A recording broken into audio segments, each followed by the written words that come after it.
Hello YouTube, G4TV is cool here. Here I have a deck profile for you guys. It's going to be on the description, so it's pretty much Celestials.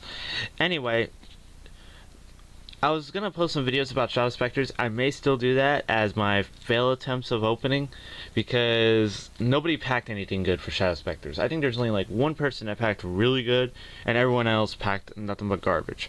Everything was like pretty much rares and that's it. Rares. I think some people had alt packs full of rares, while some had one super, one ultra, some had one ultra, no secret, some had one secret and a super, and that was it. Everyone else just packed nothing but garbage. Actually, this sneak peek from my shop totally blew, or sucked actually. And I've seen a lot of other videos. Some people pulled bad actually, because it's just nothing was really good. Nothing. Anyway, let's get down to the nitty and gritty and show off the deck profile for Celestials. Yep, Celestials. Here's my starter. It's basically, you know, the Pioneer starter. You ride a Celestial on top of her. Oh, that sounds perverted. You ride Celestial on top of her. She goes to rear guard. And then when you have a face-up Celestial in your damage zone, you can put her to the soul, superior call it, and then swap damage. Really easy to use. Really flexible, actually, for a starter. And then I have the trigger lineup. It's a standard 664, and I also have my cat with me. It's basically the 12 standard celestial triggers that I use. I don't use stand triggers in this deck.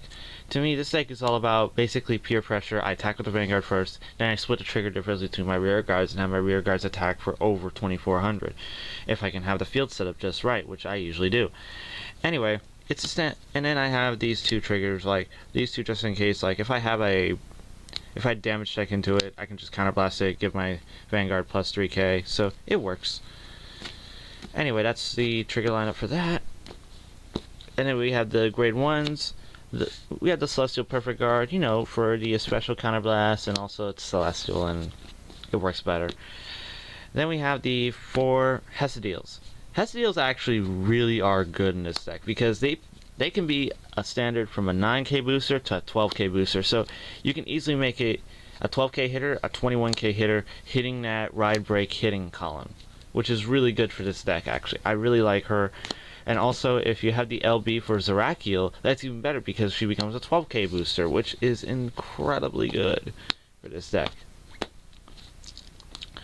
Now, I am going to change the grade 1 lineup though. Here's my 10k hitters. Actually, the grade 1 standard Celestial is your Vanguard 10k hitters. I am going to change the grade 1 lineup. I do want to add no seals, the RRR damage switchers, but I don't have any right now at this moment, so I'm basically stuck using these two, but she's still not too bad. You know, you drop a draw trigger and draw a card if you have Zerakiel in your damage zone. And here we have the standard 10k hitters. You know, the 10k hitters for Celestials. They're pretty good actually. Then you have the 12k hitters, standard. You know, they're standard good 12k hitters with Zerakiel limit break. They become 15k hitters. Really good. Then you have these, the damage switchers actually, the grade 2s. These can play out really well or really bad actually, depending on the situation. I usually like to wait until I have 3 damage, so that way I can play her out. What they do is you counterblast one, you go through your deck and search for one Angel Feather card in your deck, and then put it to the damage zone, and then you put one face-up card from your damage zone to your drop zone if you use this method.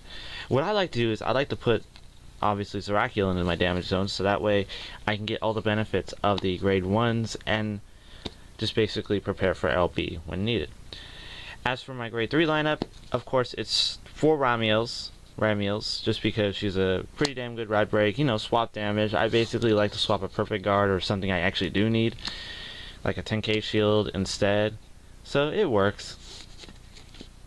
You can also swap out something that's face down, so that way you can get more counterblast out of them. This deck doesn't really counterblast that much actually. I noticed that this is the only card that really does counterblast, and that's basically Zerakiel. Zerakiel is actually really good if you field press set up just right. It acts like a mini Platina actually, only that it doesn't have a cross ride, it doesn't have an LB of 5.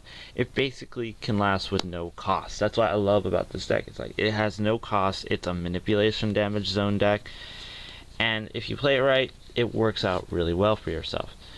Now, the thing about this deck is that I don't really rely on the ride break. No, if I need a grade 3, I'll go for the grade 3. I'll ride her instead. I'll ride her instead of her because I need that grade 3. I need that twin drive. I don't want to wait. Because if you're behind in this game, you're pretty much going to get owned in this game. So it's best just to get the resources as fast as you can. Not too fast though, you could deck out. It happened to me. Anyway, that's my deck profile for Celestials. I will think about posting the basic Shadow Specters. So thanks a lot, thanks for watching, and I'll see you guys later.